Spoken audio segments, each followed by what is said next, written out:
Papartidahan natin ang isang barangay, yung Suzuki X4. Ayan, malayo tayo.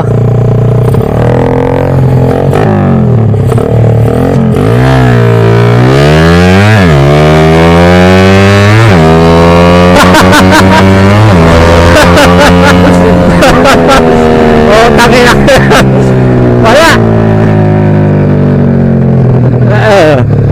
Wala, ano lang yan, friendly lang tayo ng tropa natin. Shout out kay Mar, Suzuki X4. Yung mga friendly game ko dati, husugan ko eh. Malakas din yan, bago ko nakahabol siya. So pinauna ko rin, pero palyado lang siguro yan. Hindi nakatuno ng maayos. Alright. Ano lang yan, joke lang yan ha. So yan, para ulitin natin par, kasi umulit siya, nagalaw. Ayan no, masyadong sensitive. Talaga pag nagyan mo sa bulsa, hindi ka galaw. Ayan, 0 to 100 kph, ilang seconds ba?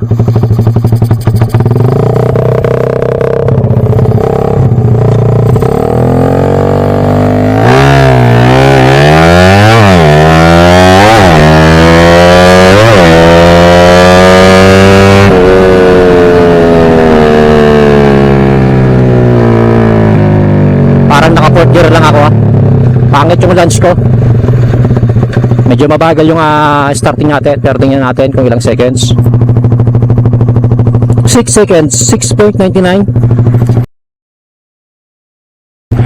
6.99 seconds par. Umulit na naman siya. Ayan par, try natin ulit. 28mm open air screw, Canada. Stock coil. Ayan, nakaredo na yung ating 0 to 100 kph. Pinakamababa ko ay 6.99. Marami pang dumadaan. Noong unang subok natin 7 seconds.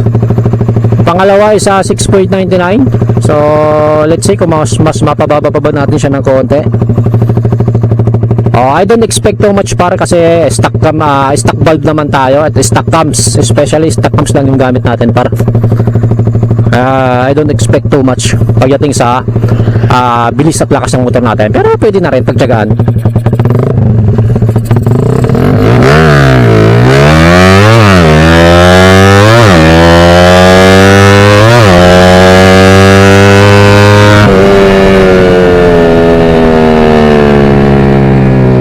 Ayan, let's see ilang seconds natin ginawa.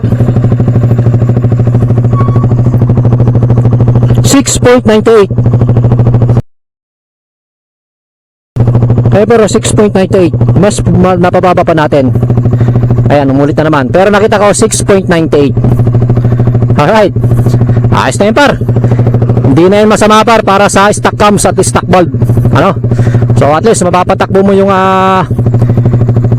ganyang motor mo at 6.98 seconds. Kuha mo na kagad yung 100 kph, diba? So yung acceleration nya ayos na yun par, di na yun masama, diba? Para sa stock cams. And syempre nakalokom tayo masyado. Stock coil 28mm Canada open air screw. Ayan, and syempre PowerMax BRT.